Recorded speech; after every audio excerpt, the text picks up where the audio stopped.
siendo observado por lo pronto en el Senado. También estará con nosotros Natalia Saltalamaquia, como todos los miércoles, hablando del plano internacional, la dimensión internacional del feminismo contemporáneo. Es un tema que merece añadirse, este fenómeno que hemos visto de nuevos feminismos más jóvenes, con repertorio estético distinto a las anteriores, no es un fenómeno exclusivo de México, es un fenómeno global, un fantasma que recorre el mundo del clásico. De eso vamos a hablar hoy con Natalia Saltalamaquia. Y también tenemos pues esta crítica que se le ha hecho a la secretaria de Gobernación, Olga Sánchez Cordero, a propósito del fraseo que utilizó sobre las conversaciones que se estarían teniendo entre el gobierno federal y las autodefensas. Las llamó de otra manera, ha habido revuelo, y tengo a Jacobo Dayan, un norte siempre en materia de derechos humanos. Él dirige la cátedra Nelson Mandela en la UNAM, justamente para escuchar su reacción. Ayer estuvo en redes sociales hablando con bastante intensidad. Esto y otros temas. Arrancamos con el editorial.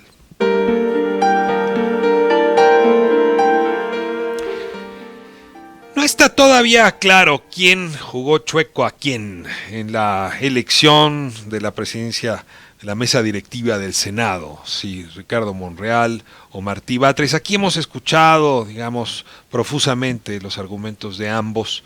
Sin embargo, vale la pena trascender un pleito que pareciera ser entre dos varones o entre dos corrientes para hablar del verdadero elefante en medio de la sala.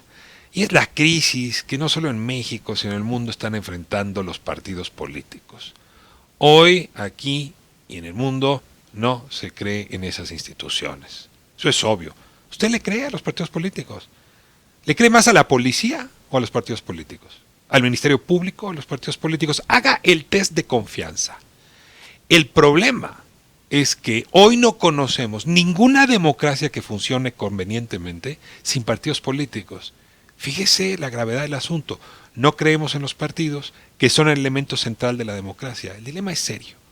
Desde esta perspectiva se entiende bastante bien el mensaje que diera ayer el presidente López Obrador, justamente a propósito de la altura moral que deberían tener la política y los partidos, concretamente el suyo. Hay quien ha criticado ese discurso como sermón, como un intento por dividir entre ángeles y demonios a los políticos, pero en realidad se trata de un mensaje de estos últimos que da el siglo XX, donde dicen: señores de los partidos, señoras de los partidos, liderazgos tienen que cambiar, tienen que transformarse. Y es que la verdad, los partidos se llenaron pues de políticos palaciegos en vez de políticos placeros. Este es un primer problema. Políticos muy alejados de la escucha y la preocupación de la gente, y muy ocupados, como decía el presidente el día de ayer, por visitar los camerinos, los cuartos, los grandes restaurantes, para desde ahí hacer los grandes arreglos de espaldas, sin darle la cara a sus representados. También son partidos donde las corrientes se han vuelto subpartidos, que no hablan entre sí, que no se entienden entre sí, que no construyen entre sí, y que no hay ningún tipo de generosidad. Creo que el PRD, hablábamos con Ángel Ávila la semana pasada, es la exhibición neta, pura, de dónde acaban las cosas cuando las corrientes no se enteran. Y no se enteran de la existencia del otro, y no dialogan con el otro, y no tienden puentes con el otro. El PRD hoy es un partido del 5% porque nació con corrientes y nunca la resolvió. Morena sabe muy bien esta experiencia, y si no resuelve el problema de corrientes, puede ser el PRD del futuro. Por otro lado está el tema del estilo de liderazgo, ¿no? Ya no podemos esperar estos liderazgos que, como dicen los más jóvenes, tiraban la neta desde lo alto de su púlpito y esperaban que el resto lo siguieran. Estamos en una era marcada por las redes sociales, por la horizontalidad, por el ánimo de hablarse al tú por tú, por el ánimo de ser igualados, donde podemos esperar que el político sea alguien que está por encima del resto. Y sin embargo, los liderazgos más antiguos no se adaptan a esta nueva realidad, no saben hablar en el tono del igualado, no saben hablar al tú por tú, siguen esperando un trato más bien sacerdotal, distante, con jerarquía. Son muchos los dilemas.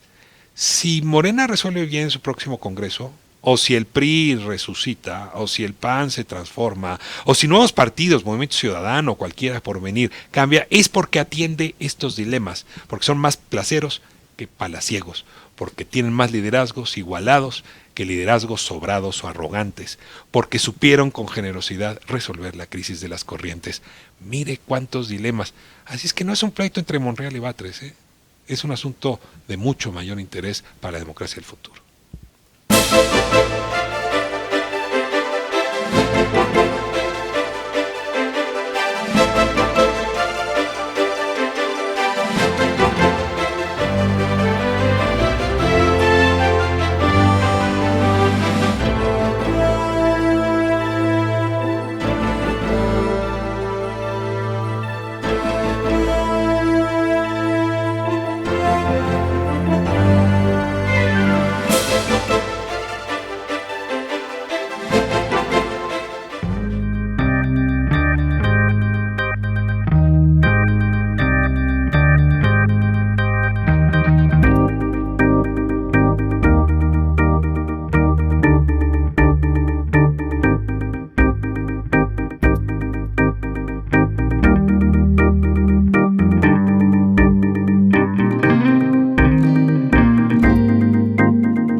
Estamos ya aquí con nuestro primer acto, déjenme plantearlo así, de la emisión. Con mucho gusto contar con la presencia de un líder social que respeto ya hace bastantes años. Era una batalla muy larga. Alejandro Calvillo, director del Poder del Consumidor. Gracias, Alejandro, por estar con nosotros. Gracias, un gusto estar aquí contigo, Ricardo. Alejandro, pues traigo muchas preguntas que hacerte. La verdad es que el tema de la lucha contra la obesidad y la malnutrición ha estado muy cerca de tus preocupaciones. Y la verdad, la indefensión en la que estamos los consumidores frente a formas de consumo que de alguna manera, yo diría, nos han sido impuestas, pero sí tendría que decir nos han arrollado. Sí, y sí. no puede uno observar pues esa epidemia de diabetes, de obesidad, de malnutrición, sin las políticas de salud que hemos tenido propuesto de la nutrición. Entonces comienzo contigo preguntándote si estás viendo cambio en estas políticas, si tenemos hoy como síntomas que nos llevaran como a pensar que de algo sirvió tu lucha, la de tu organización y la de la gente que está preocupada por tus temas. Sí, bueno, México, como sabes, es de los mayores consumidores de comida chatarra y bebidas azucaradas, de acuerdo a datos de la Organización Panamericana de la Salud, y en América Latina y el Caribe hay una relación clara: entre más consume la población este tipo de alimentos ultraprocesados, mayor es el índice de sobrepeso y obesidad. Entonces esto ya, o sea, si vamos yendo para atrás, en 2016 se declaró, es el primer país que declara emergencia epidemiológica por obesidad y por diabetes. El único país que lo ha hecho. Pero no se hizo nada, o sea, declaras una emergencia epidemiológica y no haces nada. ¿Me podrías compartir números? ¿Cuántos mexicanos de cada 10 tienen obesidad son o diabetes? Más de 7 de cada 10 adultos tienen sobrepeso o obesidad. Se habla de 10-11% de los adultos con diabetes. Esa es una locura. O sea, si te vas al año 2000, en el año 2000 murieron 46,000 personas por diabetes. 16 años después, en el 2016, murieron 106,000 personas por diabetes. Entre los países de población numerosa, es decir, de más de 50 millones de habitantes, México tiene la mayor incidencia de muertes por diabetes. O sea, la India no tiene ese problema, China no tiene ese problema. No, para nada. Los Estados Unidos, Rusia. No, para nada. Estados Unidos mucho más bajo. Hay un tema también genético que incluso debería de hacer que tuvieran mucho más cuidado con lo que comemos. La población amerindia es más propensa a desarrollar diabetes que la población anglosajona, por ejemplo, ¿no? ¿Por cómo nos alimentábamos al origen? No te podría yo explicar, yo creo que tampoco los científicos puedan decir cuál es la causa específica, ¿no? Pero lo que sí tendríamos que tener es mucho más cuidado, y tenemos todo lo contrario, ¿no? Y se dice, y bueno, están los datos, que la principal causa de muerte y enfermedad en México, ¿no?, es el cambio en la dieta. Ahora, hay pues distintas estrategias para entrarle a un problema así de grave, ¿no? Una posibilidad es educarnos en la nutrición, ¿no? Yo creo que sí es un deber y una responsabilidad que tenemos los seres humanos, y lo tenemos con nuestras familias, con nuestros hijos, pues para poder distinguir entre un carbohidrato, un azúcar, una proteína, en fin, una grasa, y poder balancear nuestro alimento, nuestra alimentación. Y yo creo que hay una batalla que dar. La otra son políticas más rigurosas, es decir, donde no le dejas solo al consumidor o a la consumidora esa tarea, sino que la política se mete el cuerpo justamente para trazar líneas que permitan proteger a la población. Hoy Sergio Sarmiento publica un texto, La vaquita etiquetada, a propósito de su gusto por los chocolates de la vaquita, y cita a Milton Friedman, dice: mucha gente quiere que el gobierno proteja al consumidor. Es mucho más importante proteger al consumidor del gobierno. Te provoco con esta cita de Friedman. Es la visión neoliberal, ¿no? Y esa visión neoliberal donde desaparezca el gobierno, pues es lo que está causando las noticias que venía viendo ahora del cambio climático, ¿no? O sea, estamos en un acelerado cambio climático que el neoliberalismo ha rechazado y ha dicho: no se mete el gobierno, el mercado es el que regula, ¿no? Todas las soluciones están en el mercado, pero el Estado es el interés público, es el acuerdo social, el contrato social, por el cual nosotros podemos decir: oye, Nuestra población infantil tiene niveles de sobrepeso y obesidad brutales. Los estudios nos están diciendo que en la escuela consumen una cantidad de comida chatarra y de calorías, que es uno de los factores que contribuye.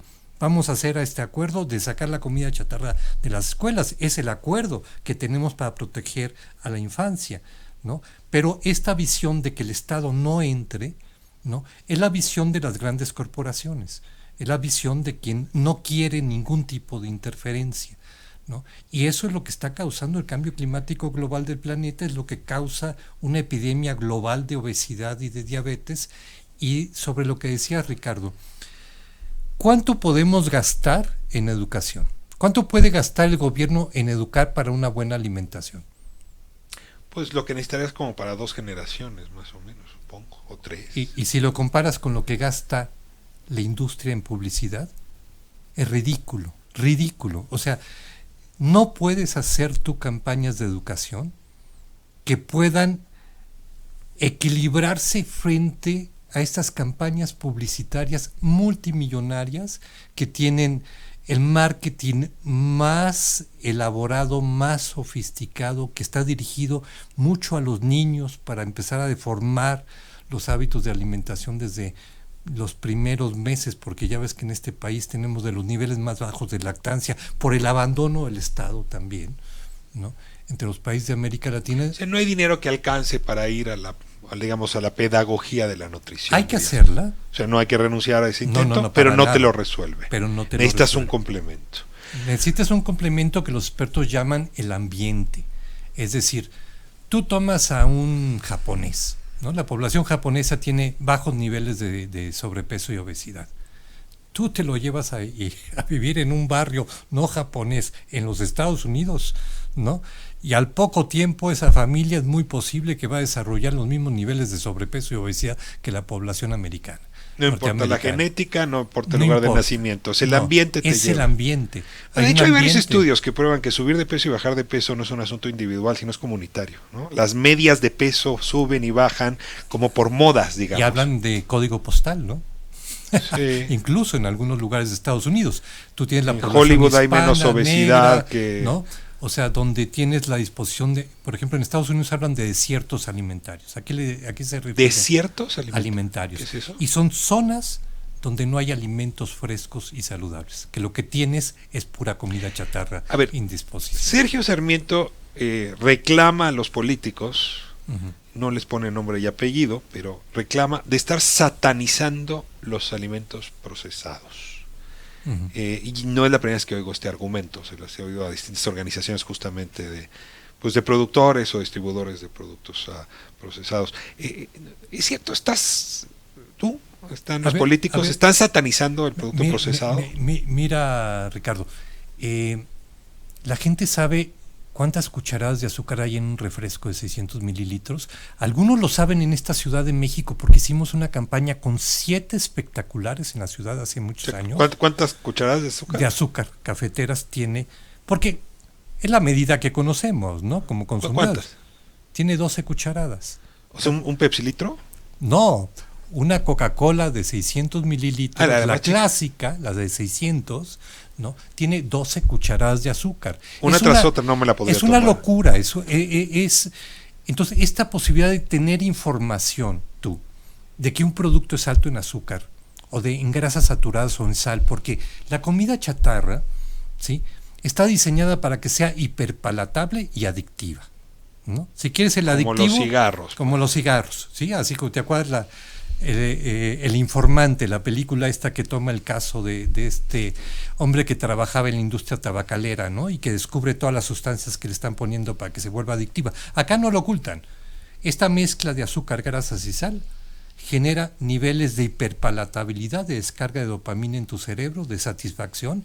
¿Qué es lo que tiene la comida chatarra? Es el común que tiene toda la comida chatarra. Diseñado por ingenieros químicos. Ingenieros químicos que tienen cientos de aditivos, colorantes artificiales, saborizantes artificiales, aromatizantes artificiales. Ahora, en este país, dada esta crisis, hemos dado algunos pasos, ¿no? En efecto, pues hoy yo puedo, en la mayoría de los productos procesados, saber cuántas kilocalorías tienen, ¿no? Cuántas grasas, cuántas proteínas, azúcares. Y tengo que decir que en buena medida han sido mis conversaciones contigo lo que me llevaron a educarme en la lectura de esas etiquetas. Pero tengo que decirte también que esas etiquetas que ustedes propusieron o que se propusieron requieren como una calculadora junto. No, esas no las propusimos nosotros. Bueno, propusieron que hubiera etiquetas. No, pero no esas. A mí, te digo, me pasaba el viernes, ¿no? O sea, Sí. agarraba un producto y decía, no sé, 124 kilocalorías, pero arriba decía porción de 30 gramos y lo que tenía enfrente era una porción de 1 kilo. Entonces yo tenía que hacer cálculos rarísimos. Entonces, la verdad es que yo no tengo una calculadora junto. Nunca hemos propuesto eso, y desde que empezó la industria con esto, los denunciamos ante COFEPRIS, pero COFEPRIS nunca... ¿Cuál es la historia del etiquetado en México? ¿Cómo surge? ¿Dónde están ustedes? ¿Y hacia dónde vamos? La Organización Mundial de la Salud, ¿no?, en 2004 saca la Estrategia Global sobre Régimen Alimentario, Actividad Física y Salud. Y detrás está el fenómeno y la epidemia de obesidad. Y entre las cosas que dice es que hay un derecho a los consumidores a tener mayor información, que la información que está atrás de los productos no es suficiente, no es entendible, y que se requiere información muy, muy sencilla al frente del producto. Sí, hombre, cuando estoy comprando, pues la verdad me tomo muy pocos segundos en decidir qué me llevo. Sí, es de segundos. Casi de escaneo. Es ¿no? de segundos. Y ahí se responde mucho a lo que dice Sergio Sarmiento, que fue lo mismo que escuchamos de Jaime Saludowski en el Senado este lunes. Pero entonces tú requieres información muy rápida. ¿Qué hizo la industria? Sabía que venía esto, y vámonos. En 2010 empieza a utilizar la principal refresquera, ¿no?, de refrescos de cola, empieza a utilizar este etiquetado que tenemos ahora. Y después lo utiliza toda la industria de manera voluntaria. Pregunto, ¿es cierto que en otros países esto no existe? ¿En qué países sí, en cuáles no? En muchos países lo ha metido de manera voluntaria. En ningún país se ha puesto de manera obligatoria el etiquetado porque fue diseñado por la industria. En México, o sea, mira, a la COFEPRIS de Miquel Arriola, le preguntamos por acceso a la información y tenemos los documentos, ¿no? Le preguntamos cuál fue el grupo de trabajo para hacer esta norma de etiquetado. ¿Quiénes lo conformaron? En un documento oficial de COFEPRIS nos dice no hubo grupo de trabajo. Y entonces, le preguntamos, a ver, denos el estudio COFEPRIS de que probó este etiquetado y que era funcional, ¿no?, que los consumidores mexicanos lo entendían. Y COFEPRIS nos dice, no. ¿Pero tú qué estás diciendo? ¿Que literalmente fueron las empresas procesadoras de alimentos? Totalmente. Que lo hicieron? A ver, citaste a Jaime Saludowski y su comparecencia. Sí. ¿Cuál es tu visión de esta comparecencia? ¿Por qué va Jaime Saludowski y por qué da estos argumentos? Bueno, con México ha sido el principal cabildero en contra de todas las regulaciones. Si tú te vas al 2010... Con México es una organización que agrupa la gran parte de la industria de alimentos, de bebidas, incluso de alcohol, ¿no? Esa no es la ANTAD. No, esa es la de autoservicios. Ok, esa es la de las grandes tiendas. Y esta es la organización donde se venden los productos de las grandes tiendas, digamos. Sí, estas son las grandes empresas, productoras de alimentos y bebidas. Entonces llaman a Jaime Saludowski justamente para que hable del etiquetado y da unos argumentos que han ustedes estado criticando en las redes muy fuertes, porque dicen, entre los argumentos que daba Saludowski, que hoy retoma Sarmiento, pues que a final de cuentas una barra de amaranto pues tiene las mismas kilocalorías que una barra de chocolate. Bueno, llevó 2 barras, una de amaranto sin chocolate y otra con chocolate, y generó toda una confusión ahí, y se ve que él tampoco lo había visto mucho, se lo llevaron y la repartieron ahí. Pero el tema es esa actitud, ¿no?, que está plenamente referida en varias investigaciones científicas publicadas en revistas muy importantes, ¿sí? El Journal of Public Health, The Lancet, British Medical Journal, en fin, muchísimas, que explican claramente cuál es la estrategia de estas empresas. Estas empresas, y lo dijo la doctora Margaret Chan, que fue directora de la Organización Mundial de la Salud, ella decía, creo que alguna vez lo cité contigo, ella decía, antes las epidemias los transmitían los mosquitos. Dice, pero los mosquitos no tienen ni el dinero ni los cabilderos que tienen estas grandes corporaciones. Bueno, algunas de estas corporaciones pues están destinadas irremediablemente, indefectiblemente, a cambiar sus productos. Es decir, tienen que transitar, no les va a quedar de otra, digamos, no pueden seguir coexistiendo. Ahora, en esa dirección, el tema de la información se nos vuelve clave. A ver, yo como consumidor, pues merezco tener tanta información sobre lo que me voy a meter al cuerpo, Sí. que cuando se vota un presupuesto público, ¿no? O cuando se aprueba una licencia de construcción, es información, la información es poder, digamos, y si socializo esa información, le entrego poder al consumidor, para citar un poco a tu organización. Esa es una disputa por la información, de lo que estamos hablando, más que cualquier otra y la cosa. básica, porque como tú dices, cuando tú vas al supermercado, vas a comprar un alimento, lo ves rápidamente, no te vas a poner a analizarlo, ¿no? Lo ves, son cuestiones de segundos. Entonces, ¿qué se recomienda? Y en muchísimos documentos de la Organización Mundial de la Salud. Te puedo detener aquí porque Sí. es importante como guardar completa la noción que nos vas a dar de lo que se requiere, y me va a caer el corte encima. Ok. Déjame ir al corte y de regreso hablamos de lo que se requiere en la información de los productos procesados que consumimos. Vamos a corte, regresamos, estamos hablando con Alejandro Calvillo, director de Poder Consumidor.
estoy con Alejandro Calvillo, una de las voces que desde la sociedad civil pues lleva neciando, déjame decirlo así, terqueando más tiempo con respecto a los derechos que tenemos los consumidores con respecto a la información y en general los productos procesados que ingerimos. Y te interrumpí hace un momento con la pregunta clave.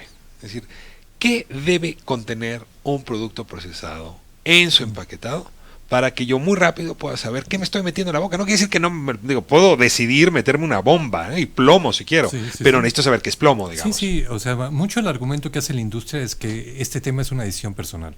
Ok, incluso si lo dicen así, ¿no? Habría que ver toda la publicidad, habría que ver muchos otros alimentos, ¿no? Y elementos e ingredientes que tienen estos productos. Pero, ¿qué es lo que está generando mayor daño? Pero, a ver, decisión personal en función de información. Por eso, entonces, bueno, ¿sabemos si un producto es alto en azúcar? No lo sabemos. Si es alto en sal, no lo sabemos. Si es alto en grasas saturadas, no lo sabemos. Esos 3 ingredientes son los ingredientes que están más en estos alimentos y que están generando, son las principales causas de sobrepeso, obesidad, diabetes, tensión arterial, hipertensión, ¿no? Varios casos de cáncer, infarto cerebral o de otra corazón. Vez, yo veo una etiqueta y necesito saber sal, azúcar y grasas. Esas son las 3 cosas que necesito. Y calorías en total.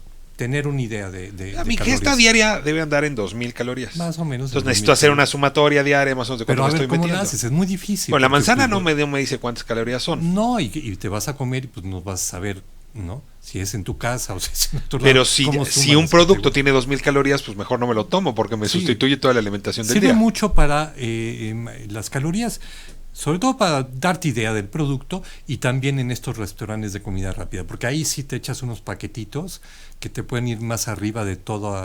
O sea, meterme 3.000, 5.000 calorías en una sentada. Pues te puede más de 2.000 calorías tranquilamente en una sentada, ¿no? Entonces, se pide que sepas esto y como decías tú, tiene que ser muy sencillo. Si quieren más información está atrás, está la lista de ingredientes, está la tabla nutrimental.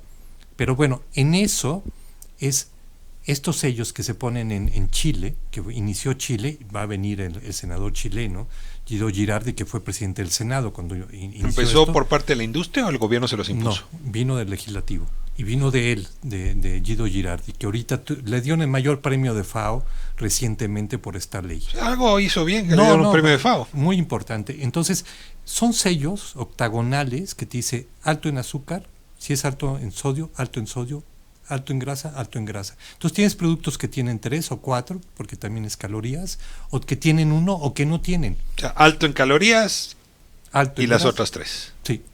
Y ya atrás tú dices qué porcentaje tiene. Ahí vienen los porcentajes. ¿Quieres información más clara? Ahí está ahí, ¿no? Y los resultados que se presentaron este lunes en el Senado por Barry Popkin de la Universidad de Carolina, ¿no? Explíquenle a la audiencia qué pasó en el Senado. O sea, ¿por qué estuvo Jaime Saludowski? ¿Por qué están ustedes? ¿Por qué estuvo Popkin? Se hizo un foro sobre el etiquetado, que es una reacción, para mí, y así lo interpreto, de la industria.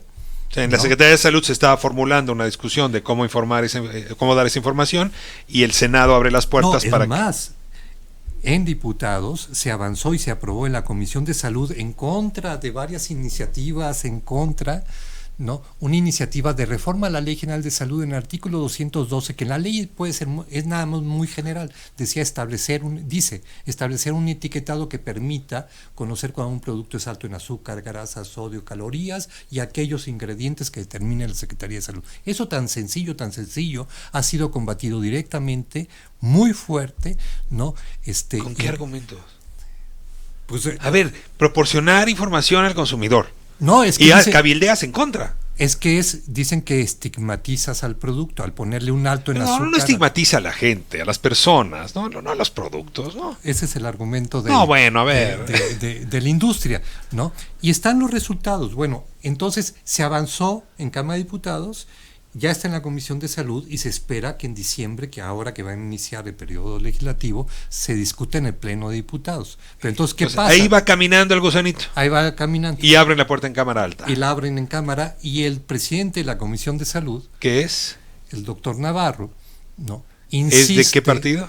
De Morena. ¿De Morena? No, pero en Morena hay de todo, ¿no? Sí, como en todos los partidos. ¿no? Pero insiste mucho, y ahí insistió mucho en decirles a los legisladores, a ver, espérense, no la lleven al pleno de la Cámara de Diputados, espérense, hagamos una reunión de las comisiones para afinar la iniciativa. Tú sabes qué significa eso, es detener la iniciativa, o desinflarla, y si la desinflas, o o si le cambias aquí, entonces tiene que pasar por otra votación, y organiza un foro de Parlamento Abierto. ¿Dónde van quiénes? Donde la mitad de los expositores son de la industria. O sea, marcas. Sí, y asociaciones principalmente. Y la otra mitad, ¿quiénes eran? Legisladores. La otra fueron, abrieron, y muy interesante que respondería a tu otra pregunta, el subsecretario de Industria de la Secretaría de Economía, el doctor Acevedo, muy bien, que está apoyando esta política, el subsecretario de Prevención de la Secretaría de Salud, Hugo López-Gatell, muy bien, que también está apoyando la política, y el subsecretario de Seguridad Alimentaria de la Secretaría de Agricultura, Víctor Suárez, que también abiertamente, es decir, lo que se vio en ese foro. La primera pregunta que dices es ¿qué tal había de recepción, digamos, en este nuevo gobierno, este nuevo régimen frente a esto? Y cuando dices muy bien, quiere decir que para tus causas, muy bien. Muy bien, porque vienen sin conflicto de interés. En el gobierno de Peña Nieto, el etiquetado que se estableció lo diseñó la industria. No consultaron a los institutos nacionales de salud, a las academias de profesionales de la salud. No consultaron a nadie, y lo comprobamos nosotros por acceso a la información.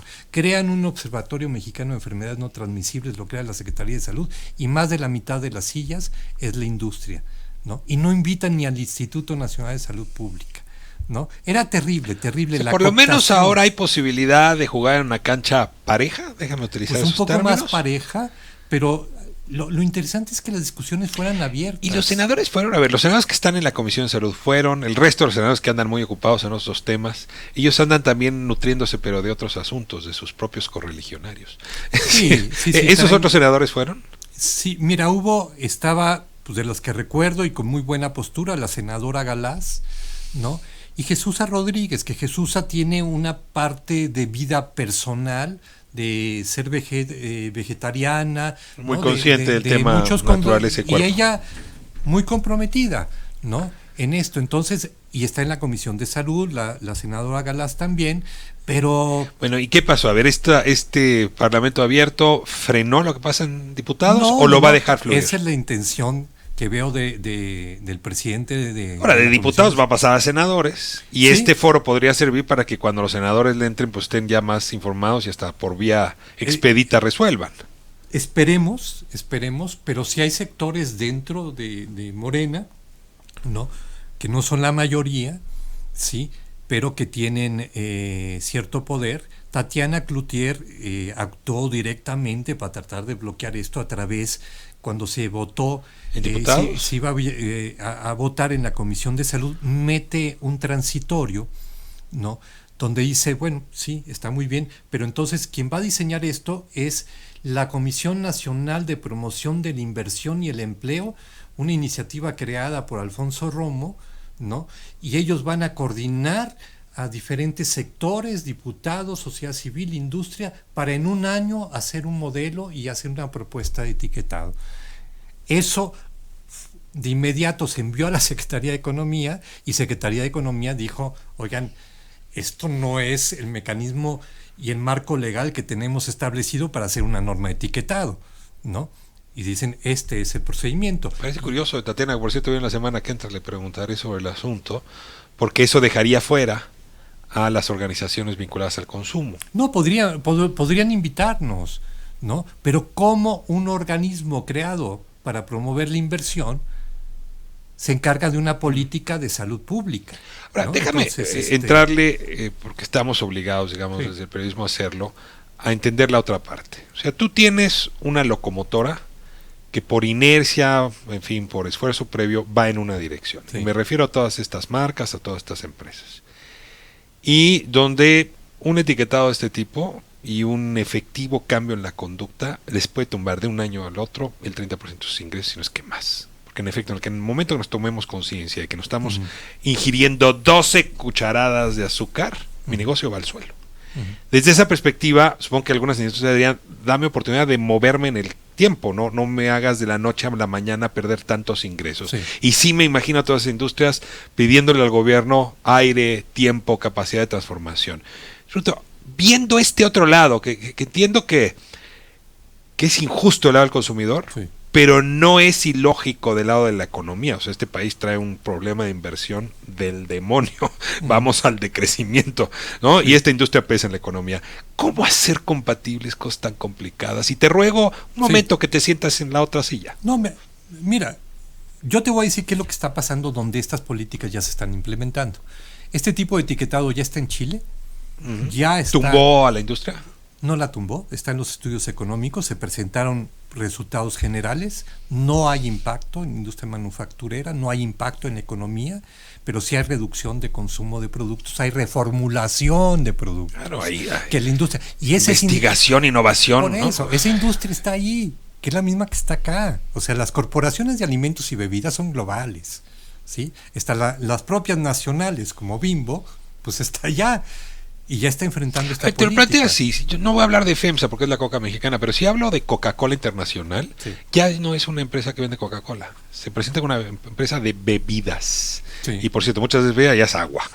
Sí, es decir, si hay ustedes los han llevado, o el consumidor los está llevando a transformarse en su presentación. Y yo creo que no solamente eso, sino la evidencia científica, ¿no? Porque nosotros no es porque se nos ocurre y no nos gusta la Coca-Cola o lo que sea. Es que hay evidencia científica del daño que están generando el alto consumo de estos productos. No se trata ni de prohibirlos, se trata que si quieres consumirlos, no es tu responsabilidad, pero que tengas suficiente información. Que estos productos no se promocionen a tus hijos. Entonces, ¿no? te sigo bien. En Chile la industria no parió chayotes, como decía mi abuela. No parió chayotes, está reformulando, se abren nuevos nichos de mercado y lo que nosotros decimos, en Chile ya empezó a dar un paso la industria, bueno, que aquí lo dé también, lo están dando allá. ¿Qué otros países tienen, digamos, ejemplos similares? Perú ya tiene ese etiquetado y Uruguay viene, el año que viene ya está aprobado ese etiquetado. Ahora lo interesante es una política integral, o sea, no es nada más el etiquetado. El producto que tiene un sello no entra a la escuela. El producto que tiene un sello no se puede publicitar a niños, no puede tener un elemento de enganche y manipulación, de seducción de los niños. Publicidad exterior tampoco, parabuses tampoco, camiones tampoco. No dirigido a niños, ¿no? Principalmente, pero por ejemplo ya se murió el tigre toño en Chile, ¿no? O sea, no pueden utilizar el tigre toño. Es perverso, en verdad es perverso, ¿no? Que tú utilices los peores cereales que hay en el mercado, Ricardo, son los cereales que se publicitan a niños, son los que más azúcar tienen, los que menos fibra tienen, ¿no? Los que más colorantes usan. Choco Crispies tiene 4 colorantes artificiales. Los papás se los damos a los hijos pensando que estamos mandando a la porque escuela a los hijos bien. Que tienen vitaminas y minerales. Entonces ya tiene que acabar el engaño, ¿no? Llegamos a un extremo, estamos en un extremo. Mira, el subsecretario de Economía, de Industria y Comercio de Economía, dio los datos de las estimaciones de costos para la sociedad y costos para el gobierno de estas enfermedades. Ya no sé los datos, pero nada más de obesidad eran 200,000 millones al año. Hagámonos cargo, estamos gastando el doble en salud que en educación. ¿Sí? Y se debe a esta epidemia. Y ve cómo está. Y mira, que no está la atención de salud como debiera. Nos tenemos que ir. Alejandro, te agradezco muchísimo poder compartir estas reflexiones con el auditorio. Esta emisión comienza y ojalá y tu voz y tus argumentos estén presentes aquí. Y desde luego, pues si la industria quiere combatir, discutir, será muy feliz tenerlos juntos, porque además de eso pide uno justamente su nutrimento, no diría proteínico, sino intelectual, quienes estamos viviendo en estas discusiones. Así es. Muchísimas gracias. Gracias a ti, Ricardo. Vamos a corte y de vuelta tengo a Natalia Saltalamaquia. Vamos a hablar justamente, lo decía al principio, del feminismo internacional, estos feminismos distintos, diversos, que no solamente en México están mostrando, sino a nivel internacional. No se vaya, regresamos.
977. Regresamos.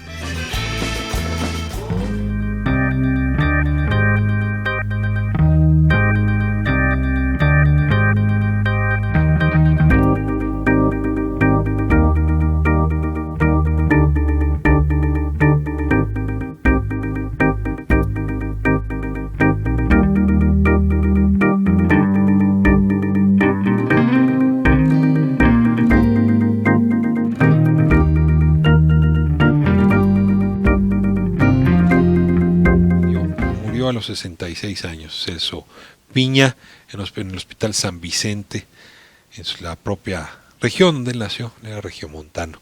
Lo despedimos, lo saludamos y nos quedamos con lo que le permite trascender, su música. Pues abrimos conversación anunciada en el bloque anterior. Natalia Saltalamacchia, me da muchísimo gusto. Llegó el miércoles, te veo y yo veo cómo avanza la semana. Me encanta. Ya eres como mi reloj. Y a mitad de semana, muy bien.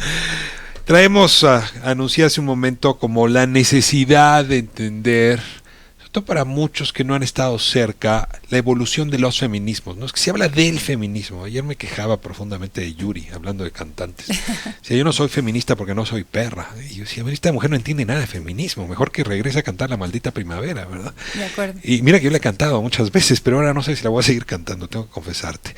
Pero ciertamente hay un problema de generaciones, ¿no? Que hay que entender. Cada generación ha vivido distinto el ser mujer, el entender el género, el desequilibrio, incluso la violencia. Luego hay un tema de regiones, no es lo mismo vivirse mujer en Estados Unidos que vivirse en Europa o en América Latina.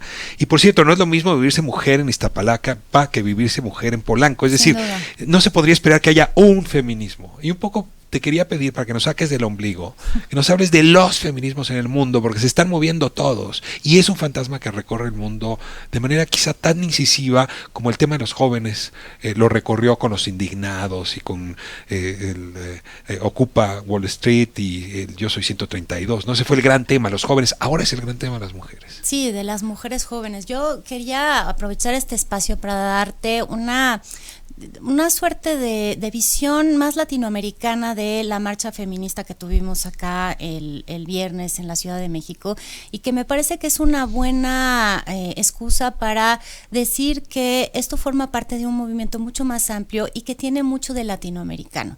Tú decías regiones del mundo, y sí, yo creo que hay particularidades de las situaciones que viven las mujeres en Latinoamérica que se expresan en el tipo de manifestaciones y estrategias de calle y estrategias legislativas que tienen las latinoamericanas en general. Esta es una región que tiene una alta incidencia de violencia contra la mujer, y además también tiene este movimiento feminista que está renovándose generacionalmente. Vemos cada vez más mujeres que están entre los 16, 17 años que están participando, y este recambio generacional implica un tipo de expectativa sobre lo que el Estado debería hacer para las causas feministas, pero también implica que tengan una posibilidad de comunicación social diferente. Vamos a situar esto en el tema más importante que está recorriendo a todo el feminismo latinoamericano, porque en esto sí están de acuerdo, que es focalizarse sobre el tema no solo de la igualdad de género en el lugar de trabajo, no solo la igualdad de género, por ejemplo, en la representación política, sino en esto que se resume en nos están matando. A ver, voy a hacer la distinción. El Me Too estadounidense puso el dedo, la mirada en el acoso. Sin duda. Y tú dirías, ese es un fenómeno parecido, pero distinto al de la violencia que se enfrenta en Bogotá o que se enfrenta en la Ciudad de México. Es un tipo de violencia, sin duda, pero es una violencia que tiene un grado, digamos, menor de gravedad de lo que estaban hablando las mujeres latinoamericanas. El Me Too en Latinoamérica también ha existido, sin duda, pero esto que estamos poniendo sobre la mesa es que del acoso sigue el abuso sexual, que se presenta en su versión más extrema en el feminicidio. Y eso lo que significa es que haya una muerte violenta de una mujer por razones de género. Y es muy importante decir que el concepto feminicidio ha sido realmente trabajado por el feminismo latinoamericano. Gracias al movimiento feminista latinoamericano, en muy buena medida se adoptó como lenguaje en Naciones Unidas hace una década más o menos. Te esfuerzo para beneficio de todo el mundo, a lo obvio, defíneme feminicidio. Sí, es muy importante. Es una es una manera de decir que los homicidios comunes son distintos de las muertes violentas de las mujeres por razones que tienen que ver con ser mujer. Y te puedo, digamos, materializar, decir esto de manera más concreta, citándote cuáles serían razones de género. El Código Penal Federal Mexicano establece el delito de feminicidio, por suerte desde 2012, y te dice causa de género sería que haya, por ejemplo, un abuso sexual de cualquier tipo. Causa de género sería que el cuerpo de la víctima haya sido exhibido en público. Causa de género sería que el perpetrador sea un compañero afectivo, no necesariamente el cónyuge, cualquier persona que tenga una cercanía afectiva con esa mujer o que haya permanecido cautiva la víctima antes de la muerte. Son todas estas cosas las que configuran un fenómeno distinto a un asesinato normal. Tengo aquí 2012, en un país como México, donde el fenómeno de muertas de Juárez no tiene equiparable. Totalmente. Es decir, después de Campo Algodonero, donde ratificamos que llevamos muchos años con muertes de mujeres por razones de género, no podíamos más que poner ese tipo penal en el código. Bueno, hoy parece evidente, pero la verdad es que fue una lucha muy importante del movimiento para que entrara a ser legislado de esta manera. Más o menos en 2010 empieza este tipo de tipificación penal en distintos países de América Latina. ¿Dónde la hay? Pues la hay en 18 países de América Latina hoy en día, Brasil, Argentina, México, Chile. En algunos lugares no le llaman feminicidio, sino homicidio agravado por razones de género, pero digamos, estamos en esa sintonía. Y fue un triunfo porque no es suficiente el lenguaje y visibilizar que es distinta la razón de una muerte cuando lo que está de por medio es el hecho de la relación de poder hombre-mujer y el patriarcado. Esto fue lo primero que las feministas pusieron en la teoría, pero después había que llevarlo a consecuencias prácticas. Y se pensó que una manera de detener estas muertes, Ricardo, era que hubiera una respuesta penal diferente. Y te voy a decir una cosa, más allá de que sí tenemos esta tipificación, los feminicidios no paran. Y eso es lo que explica también la rabia. A ver, antes de ir a la rabia, esto nos dice, o nos da la lección de nuevo, que no basta con poner un tipo penal para que de la noche a la mañana las conductas humanas cambien. Seguro que no. ¿Cuáles son las razones por las que no ha ocurrido nada? Es decir, y te ruego un poco que incluso veas este caso último, ¿no? Tienes unos padres que dicen, pues llegamos a denunciar a la 1 de la mañana, eran las 3 de la mañana, no nos atendían, nos mandaron llamar 4 días después, y 4 días después dijeron, ¿y dónde están los fluidos? ¿Y dónde está la piel en las uñas? ¿Y dónde está la ropa? Oiga, 4 días pasaron. Es decir, algo hay en medio entre tipificar un delito y que ocurran las cosas que no está pasando. Sí, ONU Mujeres ha tratado de hacer una serie de investigaciones al respecto. Ponen el énfasis en dos cosas. Uno, que es previsible, que es esto solo cambia si cambian los mapas mentales de los hombres y mujeres de América Latina. Y digo mujeres también, porque hay mujeres que educan a hombres en el patriarcado, ¿no? Entonces, los mapas mentales tienen que cambiar y ponen el énfasis en la parte educativa y en la parte, digamos, cultural. Pero la otra es también el Estado de Derecho. Las feministas llaman todo el tiempo la atención al tema de impunidad. Existe el tipo penal, pero no se aplica. Y en parte también... O sea, no hay castigo. Porque las averiguaciones, por ejemplo, no siguen los protocolos especializados que se desarrollaron para seguir líneas que pudieran después concluirse como un caso de feminicidio, por ejemplo. También porque los operadores del derecho no están lo suficientemente socializados con la importancia de distinguir una cosa de la otra. O sea, los jueces, los ministerios públicos, los abogados. Exacto. Y después, pues, las razones más generales por las cuales los delitos en México quedan impunes, y no solo los feminicidios. Esto también hay que decirlo, ¿no? Entonces, ahora, tenemos una historia de feminicidios muy grave que llevó a la tipificación en 2012, o sea, tenemos 7 años con esto, no ha disminuido la curva, y esto tiene como reacción no el enojo, sino la ira. Incluso la defensa del derecho a la ira. Yo ahí sí he traído este tema en este espacio ya desde hace varios días, te lo pregunto de nuevo a ti. ¿Se vale? ¿Uno tiene derecho a la ira? Yo creo que se vale porque has intentado distintas avenidas, porque esto no es una cuestión que empieza el día de ayer. Estamos haciendo la historia y poniendo el contexto regional para decir que las estrategias del movimiento feminista han sido institucionales, han sido también de proveer marcos teóricos, han aportado cuestiones en el campo técnico, han ido a la Organización de Estados Americanos, donde existe una Comisión Interamericana de la Mujer que mucho hace también por empujar las cuestiones. Las vías institucionales ha sido política, ha sido legislativa, política, por supuesto. Entonces también llega un momento, y además las nuevas generaciones se empoderaron de una manera distinta para tomar la calle, en la cual también llega un punto de decir, la única estrategia que tenemos es salir a la calle y utilizar símbolos que hagan que la sociedad nos mire. Yo te confieso que hasta antes de estos episodios, el repertorio estratégico que tienen las movilizaciones siempre me generan mucho respeto, las marchas del silencio. O sea, se requiere mucha disciplina, mucha contención. Pero en este caso, pedir a las mujeres que marchen en silencio es casi como calladita te ves más bonita. Sí, o sea, me gusta cuando callas porque estás como ausente. Es antitético. No es un recurso al que podían acudir en estas circunstancias.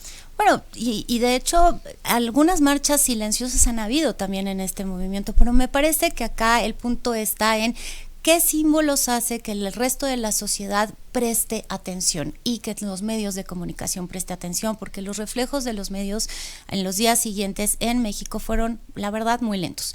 Ahora ya tenemos, y me alegra, un montón de cifras y se están compartiendo, ¿no?, las dimensiones del fenómeno, etcétera, pero más rápido hablaron los medios internacionales del tema importante que era qué es lo que está pasando con la violencia de género en México que los propios medios nacionales. Necesito entrar a uno de los debates que me parece bien interesante, ¿no? Tú estás hablando con tu madre, podrías hablar con tu abuela de estos temas y se han movido las cosas.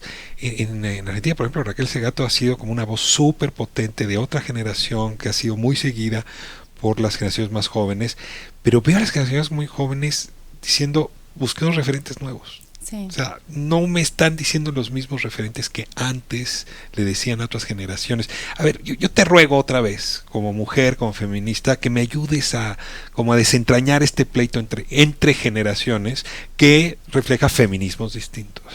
Sí, sin ser experta en el tema, a mí me parece que las mujeres jóvenes que están en estas capitales latinoamericanas tienen una idea de que lo que hicieron las generaciones pasadas fue importante y fue, digamos, valioso, pero que en este momento hay que volver a poner el cuerpo, porque son los cuerpos los que se están viendo lastimados. ¿Me entiendes? O sea, volver a poner el cuerpo en la calle, en lo público. El cuerpo de ellas en la calle, en lo público, ¿no? O sea, por eso un poco la idea de desnudarse, por eso un poco la idea de Exacto. marcar territorio, un poco la idea y de las manifestaciones artísticas disruptivas que suceden en medio de estas manifestaciones también. La cuestión, además de buscar símbolos que pueden ser compartidos por todas las compañeras a lo largo y ancho, ¿no? De este gran la diamantina, el color verde, los pañuelos verdes en Argentina y luego los hashtags, porque esto también forma parte de esta generación. ¿Cómo condensas un mensaje en pocas palabras y lo haces viral? Y entonces empezaron en Argentina con Ni Una Menos, ¿no? En México, recuerdo, en 2017 era Vivas las queremos, lo cual en realidad remite a nuestra propia historia nacional, porque Vivos los queremos es un tema más de desaparecidos de los años 70. Y todas las maneras que existen para viralizar esto en las redes sociales. Yo creo que son creativas, que son valientes y que tienen una manera de entender esto que va mucho más allá del entorno físico del territorio. Ahora, hay un actor que no ha merecido la lupa y son los jovencitos, los jóvenes que tienen la misma edad de estas nuevas feministas. O sea, ¿cómo son esos muchachos entre 18 y 25? Y te pregunto, a quienes tú les das clases, o sea, no estoy pidiendo que vayas por la bola de cristal, o sea, tú hablas con ellos. Sí. Ese varón está cambiando? Su mapa mental famoso es el que hacías referencia. Bueno, voy a hacer anecdótico mi comentario. En el radio casi se vale cualquier cosa, la estadística, la anécdota, la historia personal y hasta la intimidad.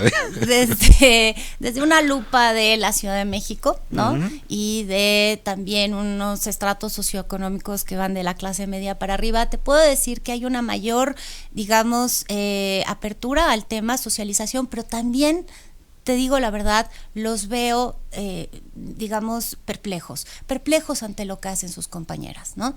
Ven a las compañeras que de repente irrumpen en la universidad y les empiezan a hablar de acoso y de hostigamiento y dicen, ojo, pero no es nada más de profesores, esto nos está pasando entre nosotros, son nuestros compañeros también los que generan situaciones de acoso.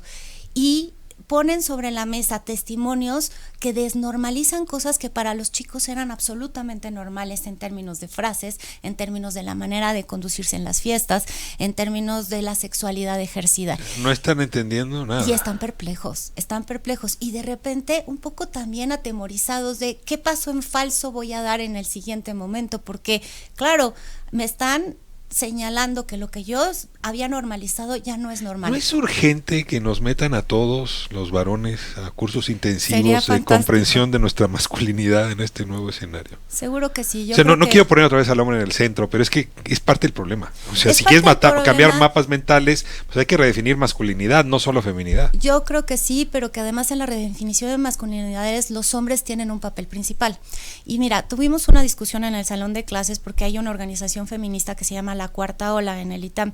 Participó en esta manifestación también y bueno, por razones que se pueden obviar en este momento, fueron singularizadas como un grupo que quería, digamos, generar una ruptura de la manifestación, politizar a la manifestación.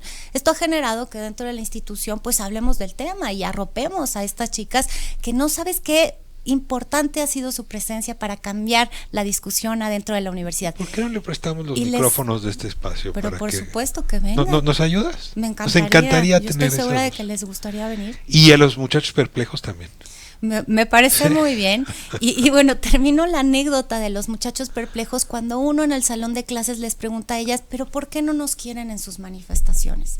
O sea, ¿por qué no quieren a hombres en estas manifestaciones? ¿No? Porque nos pide la profesora que las arropemos, ¿no? Y ustedes no nos dejan participar.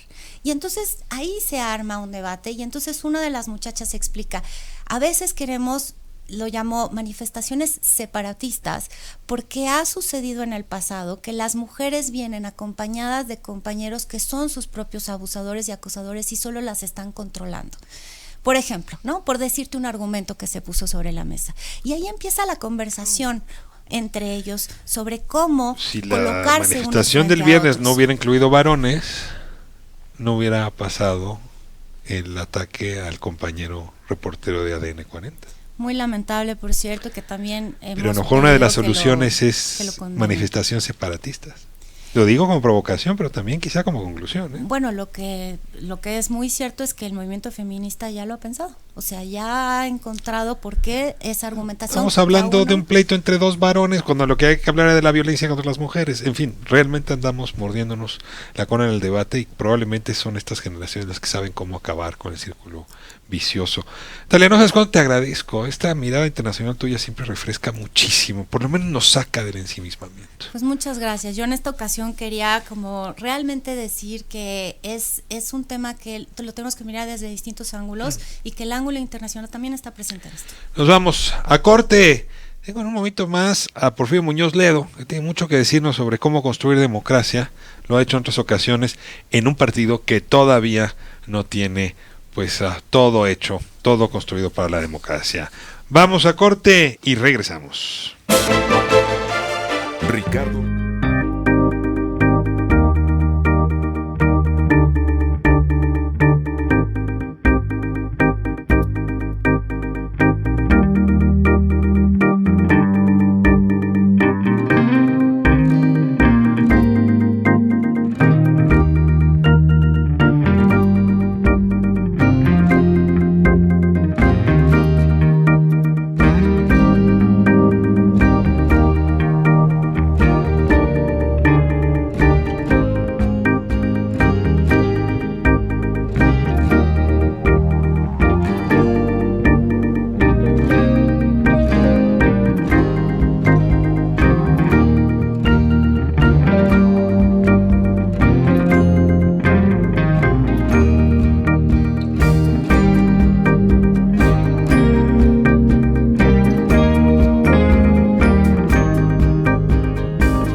estamos de vuelta a 97.7, soy Ricardo Rafael, le saludo y le agradezco muchísimo que nos siga por nuestras redes, Twitter, @RR en Radio Centro y en Facebook Ricardo Rafael en Radio Centro, también a través de la transmisión que tenemos en YouTube.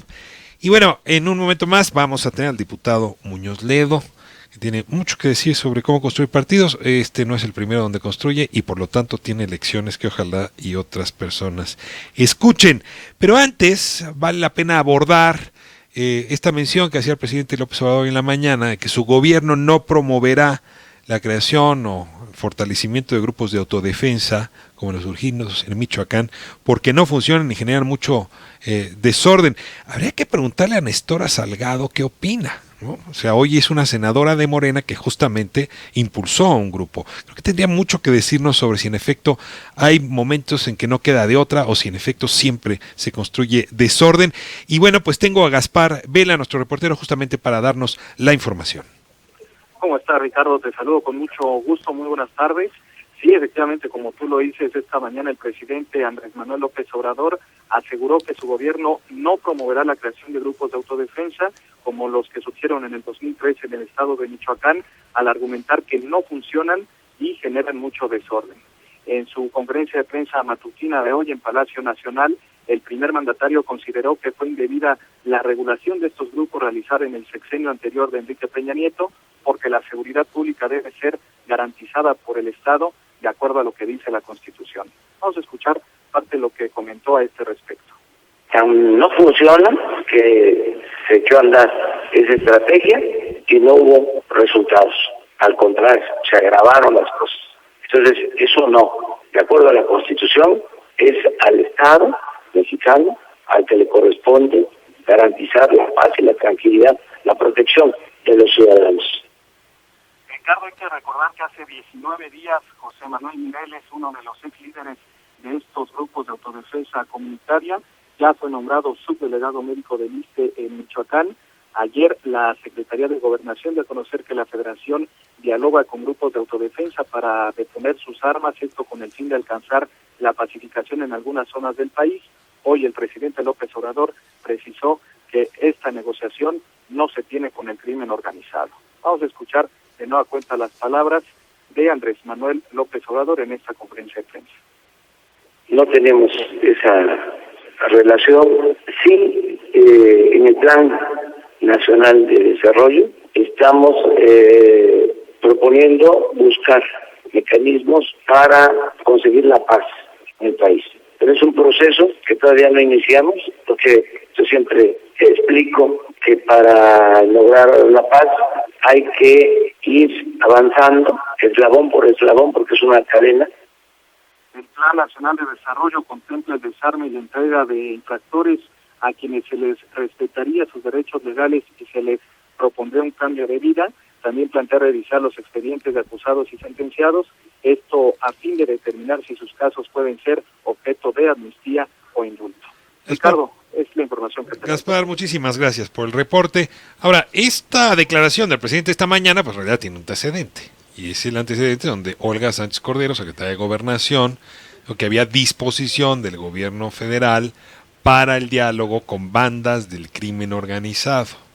Esta declaración luego tuvo que ser corregida en las propias redes de la Secretaría de Gobernación y leo textual el tweet con el que se respondió.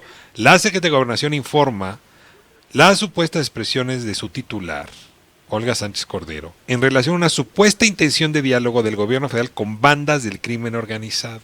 No con autodefensas, con bandas del crimen organizado.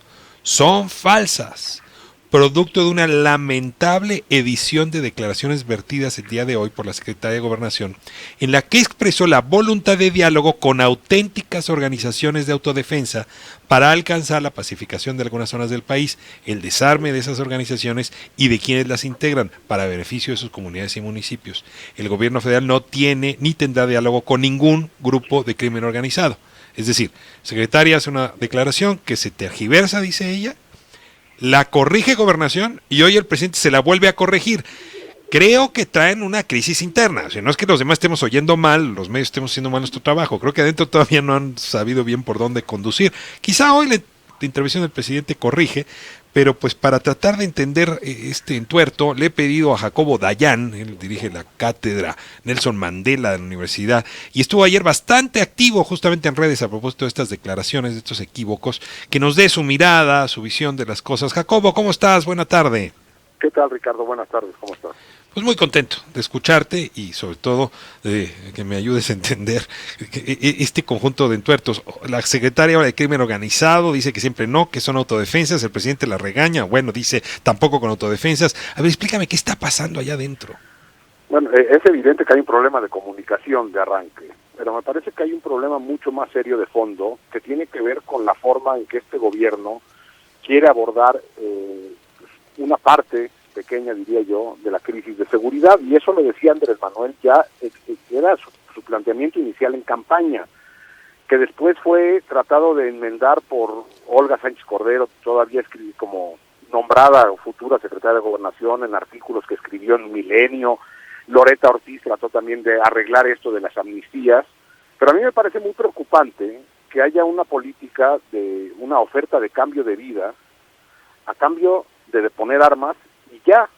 Es decir, lo que no tenemos en México, como y quisiera hacer referencia incluso a una noticia de ayer de Colombia, donde las FARC entregaron 354 localizaciones donde hay personas enterradas, como parte del proceso de desmovilización de las FARC en Colombia, donde hay un marco general legal donde se lleva a cabo esta reincorporación de grupos violentos a la vida social y política del país. Aquí lo que tendríamos que tener es un marco donde primero habría que ver qué entiende el gobierno por auténticos autodefensas, cuando el gobernador mismo de Tamaulipas dice que tienen vínculos con el cártel del Golfo, estos grupos, y se está ofreciendo un cambio de vida sin nada a cambio. Es decir, no es de que estas personas tendrían que entregar información que abone a la verdad, que abone a la justicia de los hechos violentos que se ha vivido en el país, que abone a la búsqueda de personas desaparecidas,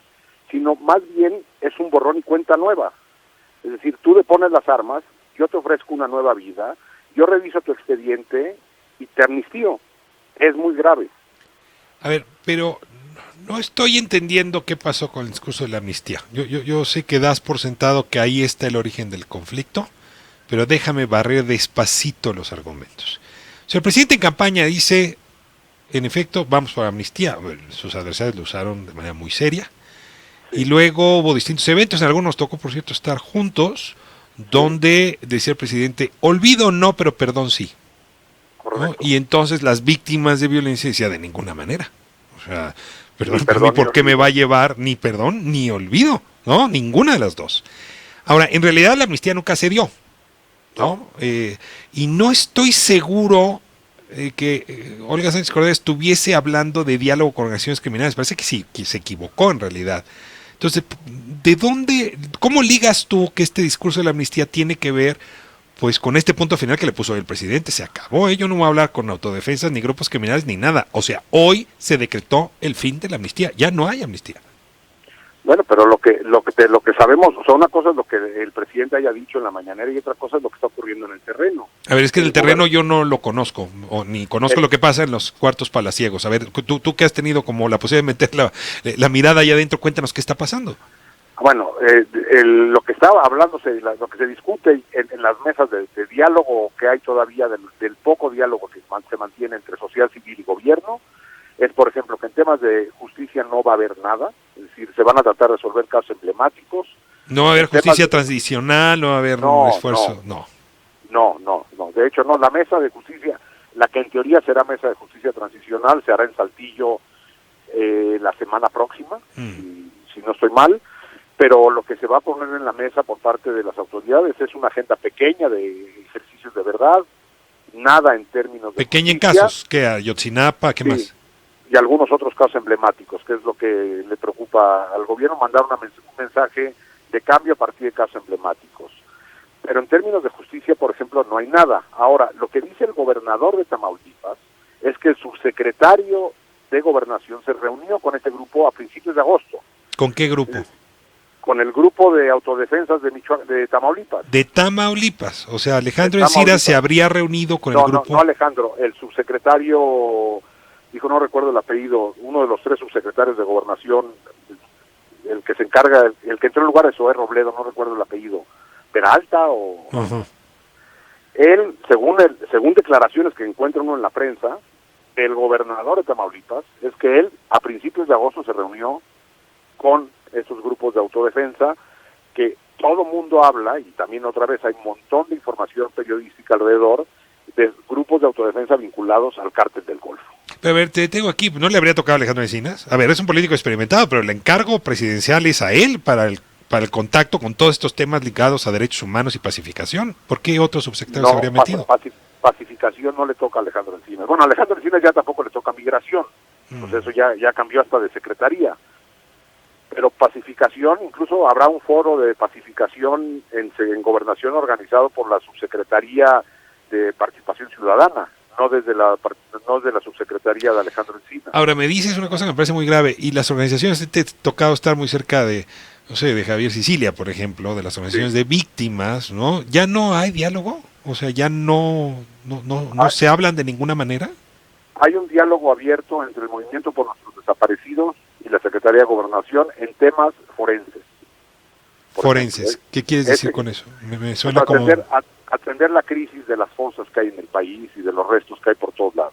Es decir, todo lo que tenga que ver con temas de búsqueda de personas desaparecidas e identificación de restos y cuerpos, hay una mesa del Movimiento por los Desaparecidos que continúa trabajando. Esa funciona. Funciona. Organizaciones como Solecito en Veracruz sí se está sentando a trabajar con Alejandro Encina, están sacando adelante las cosas.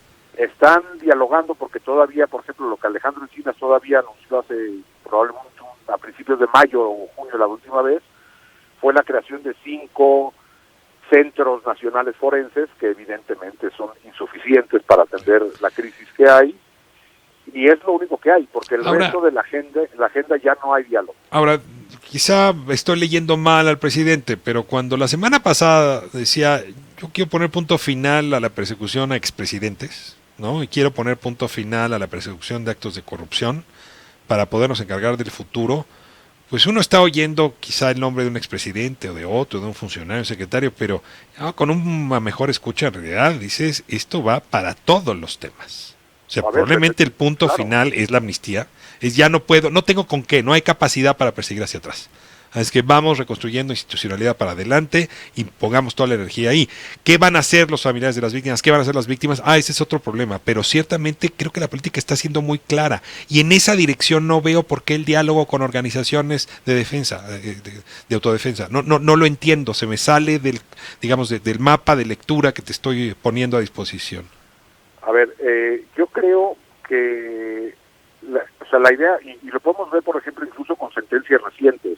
Acaba de ser sentenciado el Z42 o el Chapo en los Estados Unidos. Si todas las acusaciones que se están haciendo están vinculadas a manejo de dinero, a lavado de dinero o a venta de drogas, pero no a hechos violentos. Al Chapo o al Z42 no tiene sentencia por ejecuciones ni por desapariciones. Y la propuesta que el gobierno puso en la mesa desde el día 1 en el primer foro escucha es atender las casas, lo que ellos entienden como causas de fondo de la violencia, que tiene que ver con falta de oportunidades, pobreza, precariedad, pobreza, y con eso pacificar al país. Yo incluso diría otra cosa de la declaración del presidente de hace unos días cuando se hizo referencia a que no quería enjuiciar a los expresidentes. Yo haría 2 preguntas. 1, ¿la Fiscalía es verdaderamente autónoma, independiente, sí o no? Si sí, no, el presidente puede decir lo que quiera. Y la segunda, poner a una consulta que hoy no es constitucionalmente posible, pero él habla de la reforma al 35 constitucional, sería convertir esto en circo romano. Es decir, la justicia no se pone a consulta. Ahora, Entonces, ¿tú aceptas conmigo que las capacidades institucionales son igual a 0 o números negativos para enfrentar la enorme cantidad de casos criminales que se amontonaron, se acumularon en la última década? Sí, por eso la propuesta que se hizo en las mesas de diálogo que nacieron en septiembre en ese evento en Tlatelolco, lo que propusieron, además del fortalecimiento de las fiscalías, es un mecanismo extraordinario internacional en términos de justicia e impunidad. Ya se renunció a ese mecanismo. Ya, desde noviembre la interlocución con el gobierno el gobierno dijo, no, esto no va. Pues creo que la metáfora de la estatua de sal de la Biblia pareciera ser la que se está siguiendo. No voltear atrás para no volvernos estatua de sal. Yo no sé, la verdad, si una sociedad como la nuestra, con los dolores que tiene, puede aguantarlo. Jacobo, te voy a estar dando mucha lata por esta vía. Ruego que tanto en cabina como vía telefónica me tomes la llamada de vez en vez porque ayuda muchísimo, refresca tu experiencia en el tema, tu inteligencia y tu agudeza. No, por supuesto, y me gustaría más añadir si tuviera algo muy pequeño. Rapidísimo porque ya me voy a corte, Jacobo. Ya decidimos durante el siglo XX voltear para adelante y no mirar hacia atrás. Decidimos no buscar a los desaparecidos y no hacer justicia a la guerra sucia. Hoy tenemos una crisis institucional en buena medida producto de esa omisión. 68, 71, Guerrero, guerrillas. Ahí está. Decidimos voltear para adelante y no hacernos cargo del pasado y ahí estamos parados Pues a lo mitad. mejor está en nuestro patrón de conducta, por eso estamos donde estamos. Jacobo, muchísimas gracias. Un abrazo. Un abrazo fuerte, me voy a corte y ahora sí, de vuelta estará Porfirio Muñoz Ledo con nosotros. No nos deje. Ricardo Rafa.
Porfirio Muñoz Ledo. Cómo quisiera tenerlo aquí junto a mí para darle un abrazo muy fuerte y felicitarlo por su recuperación tan pronta. Gracias, Ricardo. No fue tan pronto, hombre. Me eché 2 semanas en el hospital y 1 semana y media de recuperación. No se exija, es la vesícula. Cualquiera nos tardamos igual, ¿eh? Ah, claro, bueno. Porfirio... Yo siempre traigo prisa. Pues sí, hay que resolver demasiados problemas en este país y bueno, acudo ahorita no a la cabeza de la Cámara Baja Mexicana, no al diputado, sino a quien ha vivido la construcción y también el desmoronamiento de varios partidos. ¿Ante qué riesgos está Morena si no resuelve bien su liderazgo este año, Porfirio? Mira, Morena más que un partido es un movimiento. Tú te das cuenta. Orgánicamente no tienen la estructura proporcionalmente a la que han tenido otros partidos. Incluso el PRD siempre se ha concebido como un movimiento. Entonces todavía tiene por dentro muchas olas internas. Y no es malo. Yo no estoy por un partido vertical ni muy estructurado. Ahora, que sí ha habido fricciones recientes que no era indispensable, ni necesario, ni conveniente, pero pues también hay luchas por el poder locales. No es el primer partido en el cual, si nada más piensa en el PRI, hay enfrentamientos que aquellos eran terribles entre 2 candidatos a gobernadores o entre 2 liderazgos. Yo creo que el tema que se planteó estos días también es una lección, que no tenemos que anteponer interés de corto plazo para una tarea de largo plazo. Como dije hoy a la prensa, es la 4ª transformación, no el 4º trancazo, ¿no? Para la izquierda. Pero a ver, me obliga a poner la lente donde la verdad casi nadie lo estaba poniendo. La interpretación rápida fue, bueno, aquí lo que está jugando es el futuro liderazgo nacional.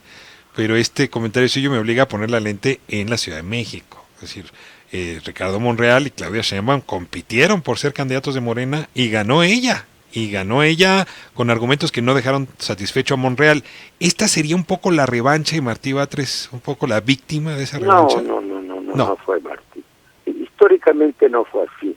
Martí apoyó a Claudia, esto es claro. Martí ¿Y eso lo distanció de Monreal?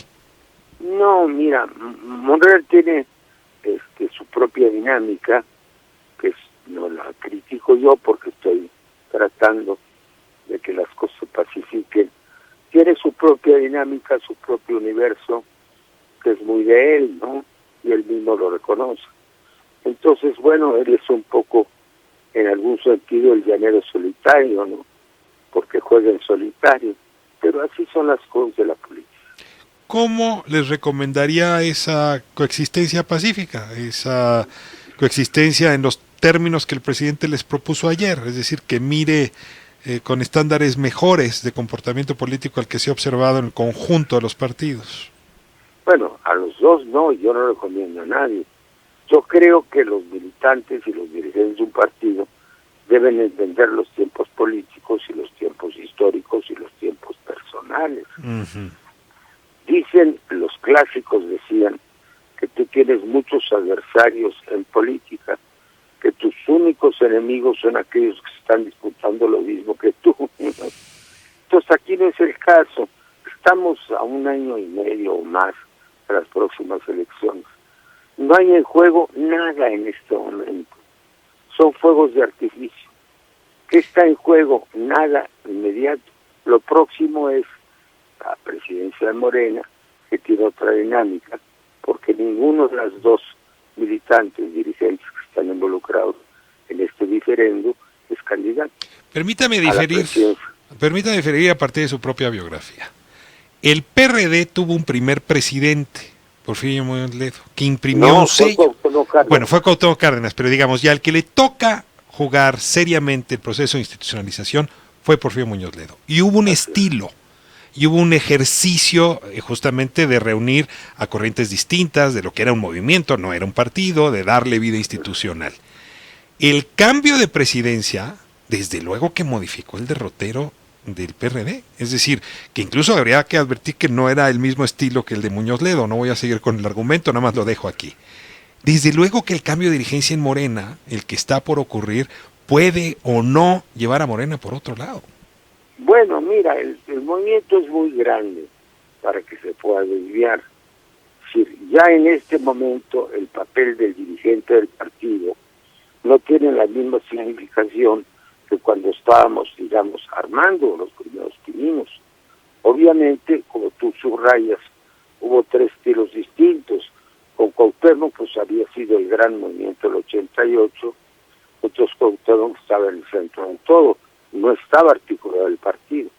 A mí me encargaron la Secretaría de Organización y sufrí terriblemente por darle una articulación. Yo venía de un partido que realmente estaba organizado y padecí mucho. Luego yo logré muy parcialmente lo que yo quería y luego le entregué la presidencia en agosto del 96 al actual presidente de la República, Andrés Manuel López Obrador, y él le dio otro giro todavía, insistiendo bastante en el liderazgo personal, en llamado a los grupos vulnerables, etcétera.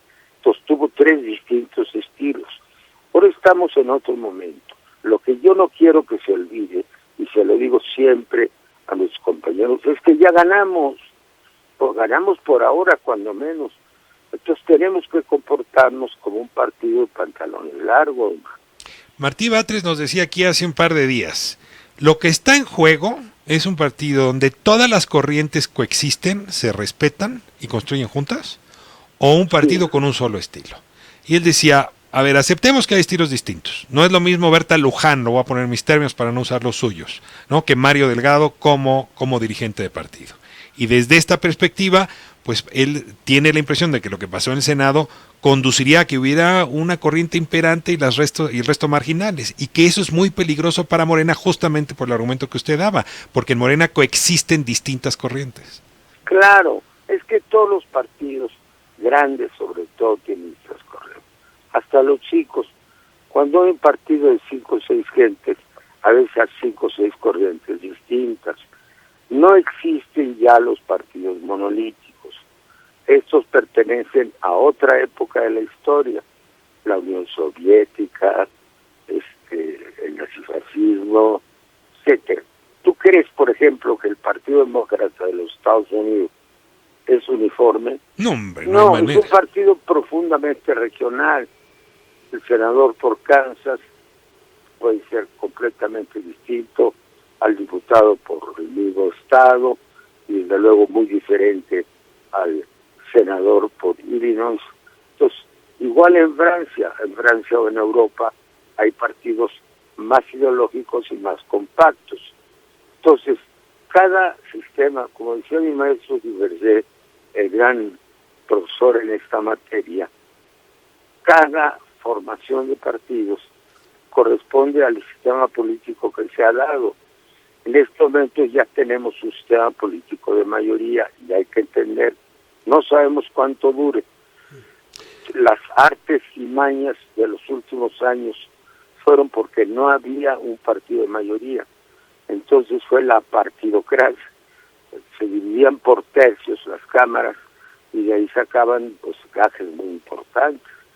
Entonces nosotros hemos abierto el camino para que haya honestidad, para que no se usen los recursos del gobierno ni de las cámaras para campañas internas y desde luego para abrir un camino de cordialidad. Ahora, le estamos dedicando esta entrevista por razones obvias al partido gobernante, al partido mayoritario, pero se lo digo con franqueza. A mí Morena y lo que ocurra con Morena no me preocupa tanto porque, a fin de cuentas, el liderazgo del presidente, se ejerza con firmeza o se ejerza con soltura, es liderazgo.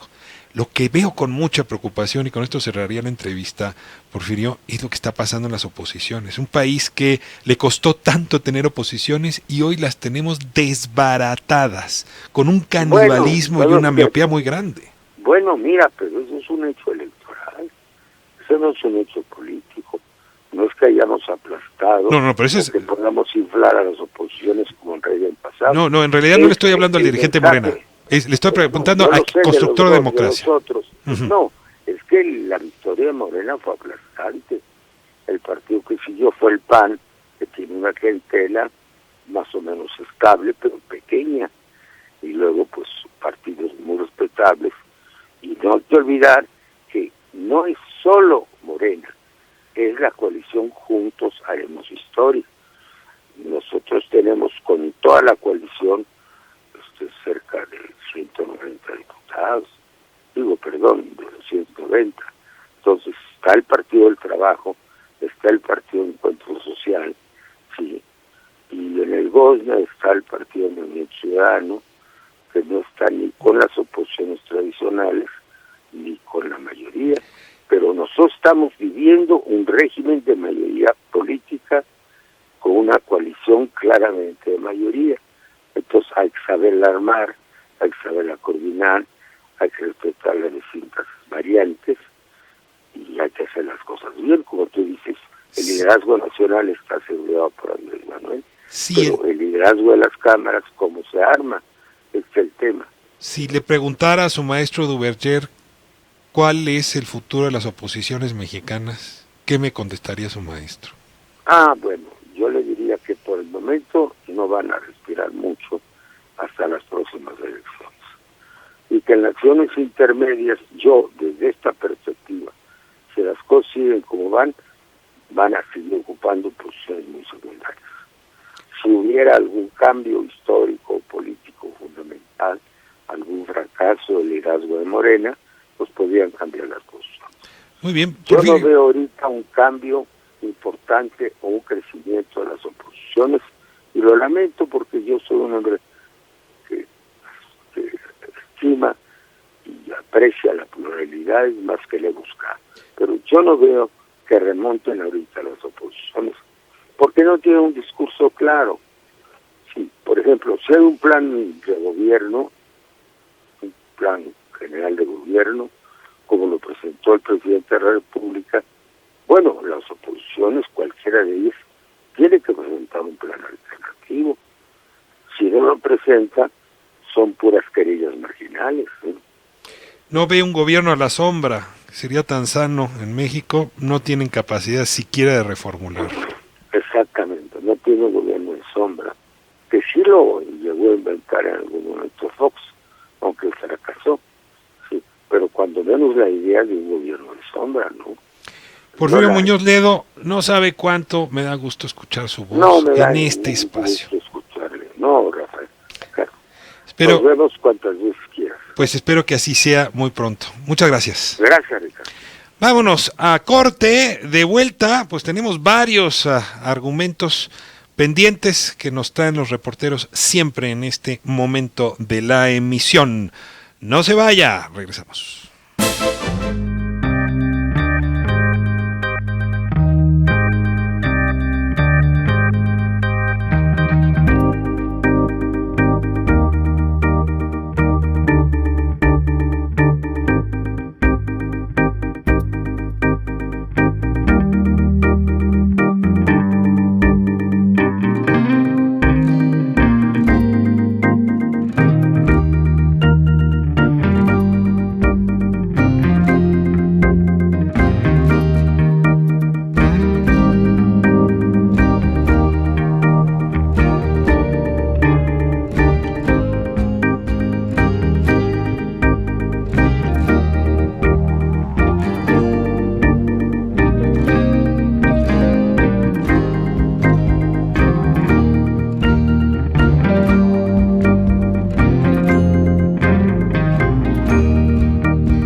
transmisión. Tengo al reportero David Santiago. Detienen a Luis Ángel Estrada Sánchez, alias El Chupas. Él habría sido el infiltrado de la marcha #No me cuidan, me violan, que agredió al periodista, el compañero Juan Manuel Jiménez, durante una transmisión en vivo. Lo primero que todos queremos saber no es quién es Luis Ángel Estrada Sánchez, sino quién está detrás de Luis Ángel Estrada Sánchez. Hay quien dice que hay un grupo, el de los Claudios, que es quien lo auspicia, pero no ha sido confirmado. A ver si David nos ayuda a encontrar un mejor perfil, a comprender mejor el perfil de este individuo. David, ¿cómo estás? Así es, Ricardo, ¿qué tal? Muy buenas tardes. Pues bueno, a partir de su detención, él va a ser una pieza clave para saber quién está detrás de estas agresiones a los periodistas, pero sobre todo de estar infiltrado en diversas movilizaciones que se han registrado aquí en la Ciudad de México. Y es que fue detenido precisamente Luis Ángel Estrada Sánchez, alias El Chupas, presunto infiltrado de la marcha No me cuidan, me violan, que agredió al periodista Juan Manuel Jiménez durante una transmisión en ADN 40. Familiares de esta persona fueron quienes aportaron datos de relevancia y que sirvieron elementos de la Policía de Investigación de la Procuraduría Capitalina para conocer los sitios donde pudiera darse esta captura. El Chupas es vinculado con el grupo de choque denominado Los Claudios, dedicados a generar actos de violencia durante manifestaciones o actos de intimidación a opositores de los partidos aliados en las alcaldías o antes delegaciones, precisamente gobernadas por el PRD, como en Coyoacán, o el PRI en Coajimalpa. Además, se dedican este grupo Los Claudios a otros delitos como narcomenudeo, toma de predios con violencia, estos últimos en la zona de la Condesa. Personal de la Policía de Investigación relacionó mediante comparativas de fotografía y video a Luis Ángel Estrada como uno de los partícipes en la agresión a militantes de Morena y agresiones también a periodistas en un acto de precampaña y campaña de Claudia Sheinbaum en diciembre de 2017 y enero de 2018 en Coyoacán. Luis Ángel Estrada Sánchez, de 24 años de edad, cuenta también con antecedentes penales. Fue recluido en mayo de 2014 en el Centro Preventivo de Adaptación Social de Tlalnepantla por el delito de portación de arma de fuego sin licencia, además de contar con ingresos al reclusorio por robo de vehículo, posesión de estupefacientes y alteración del orden público. Cerca de la 1:00 p.m, Ricardo, fue trasladado esta persona al reclusorio sur, donde está en espera de que sea presentado ante un juez de control. Pues precisamente fue trasladado de la Agencia 50 del Ministerio Público en la Colonia de Actores hacia el reclusorio sur. Se encuentra en este momento en un área de reclusión preventiva y está en espera de que el Ministerio Público solicite al Tribunal Superior de Justicia de la Ciudad de México una audiencia inicial para que ahí se desarrollen todas esta audiencia y se pueda conocer más de esta agresión que sufrió precisamente Juan Manuel Jiménez el pasado viernes. Por lo pronto, Ricardo, el reporte que les tengo. Una pregunta, David. Sí. ¿Podemos estar seguros de que no hay fabricación en este caso? Es decir, que la urgencia de encontrar a alguien llevó a agarrar a un topo, como le dicen en España, para inculparlo, aunque no sea él. Si tenemos confirmación más allá de lo que dice la autoridad de que fue Luis Ángel Estrada Sánchez quien agredió a Juan Manuel Jiménez, el reportero de ADN 40. Y es que precisamente fueron personal de la Policía de Investigación quienes hicieron esta, a partir de la imagen que se difundió y que se puede observar en la transmisión en vivo, a partir de ahí tomaron la fotografía de esta persona y hicieron el rastreo de las personas que podían estar relacionadas con algunos grupos. Ya se sabía de que están más o menos relacionados con la gente de El Claudio, y a partir de ahí empezaron a armar un rompecabezas y pudieron dar con esta persona. Esta es la confirmación que hasta el momento te puedo dar, Ricardo, que sí se trata de esta persona y que a partir de esta detención se podrá saber más acerca de a qué grupo pertenece y por supuesto cuáles serán los objetivos y quién está detrás de ellos. Muy bien, pues David, vamos a seguirle el pulso. Creo que será clave saber quién está detrás. A veces estos modus operandis me recuerdan, o este modus operandi me recuerda a las agresiones que se vinieron en la rectoría de la UNAM, donde también se dijo que podían ser estos mismos grupos vinculados los que generaron desorden y violencia. También me recuerda desde luego al evento de Tláhuac, ya se decía hace un momento. Es decir, sí hay individuos que cobran por hacer estos servicios, ¿no? Ahora la pregunta entonces es quién es el autor intelectual, más que el material de estos hechos. Es que sigámosle la pista. Muchas gracias, David. Claro que sí, muy buena tarde.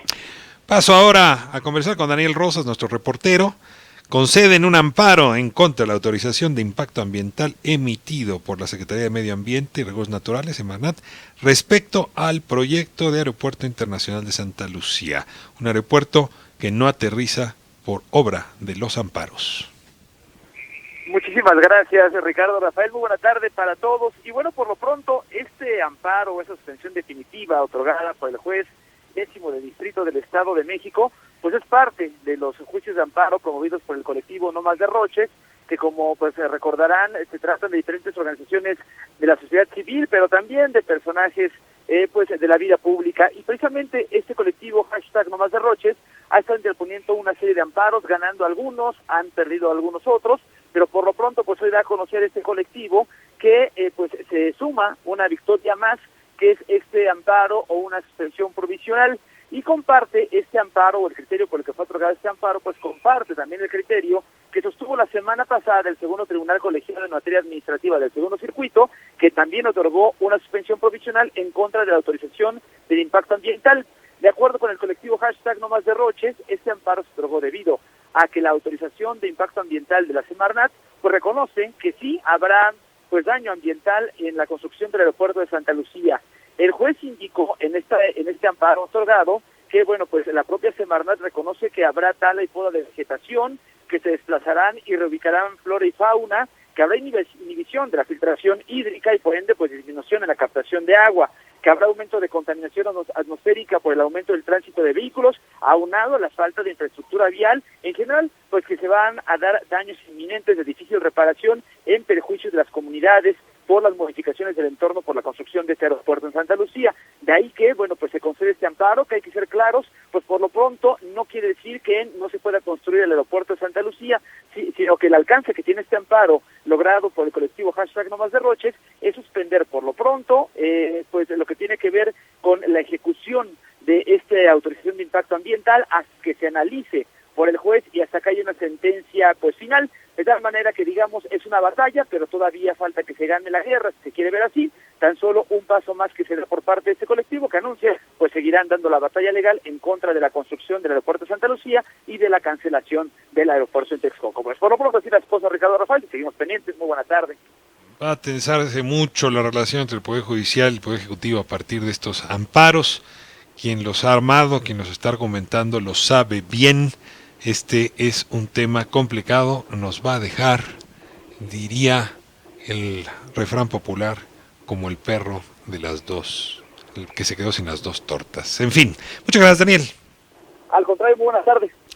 Estoy ahora con Rafael Flores. El día de hoy, la presidenta de la Comisión de Derechos Humanos de la Ciudad de México, Nacieli Ramírez, entregó su informe de labores 2018. La hemos, por cierto, invitado para que venga a cabina y nos cuente los principales logros, pero mientras tanto le pido a Rafael que nos cuente qué informó Nacieli Ramírez.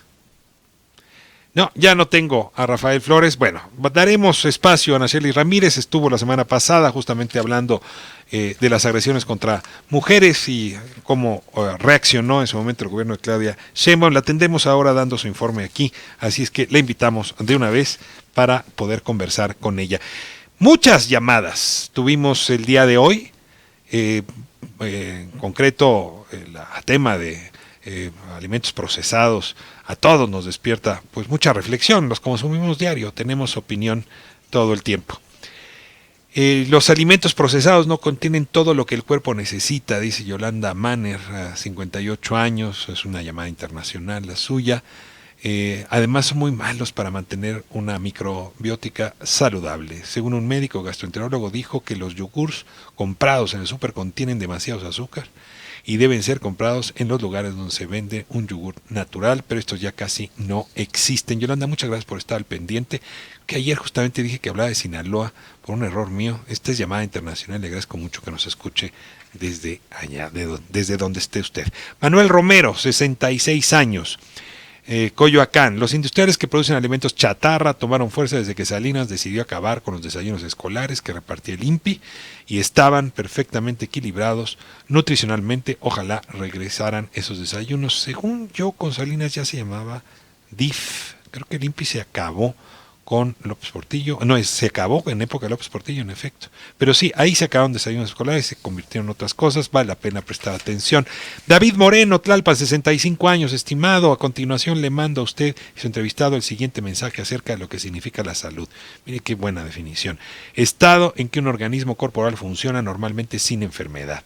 El verbo funcionar es la fuerza, la acción y el resultado es la salud en un cuerpo humano. En resumen, yo decido qué me alimenta y no mis pensamientos e ideas, que son el poder y no los alimentos. Francisco Javier Gómez, 68 años, Jalisco, no vuelvas a invitar al padrino. Se refería a Porfirio Muñoz Ledo. Pues mire, hay padrinos mejores que otros. Aunque dice con todo, con esto vas a retirar mucha audiencia, pero también ganaré otra, hombre, tolerancia. Yo no sé por qué invitar voces diversas sigue generando ruido.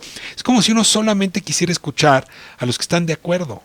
Pues, ¿de qué me sirve escucharme a mí mismo en la voz del otro? Lo conveniente es escuchar al que es distante, al que tiene otras posiciones, y entonces sí se produce la magia de la comunicación, la inteligencia, es decir, de la creación de comunidad.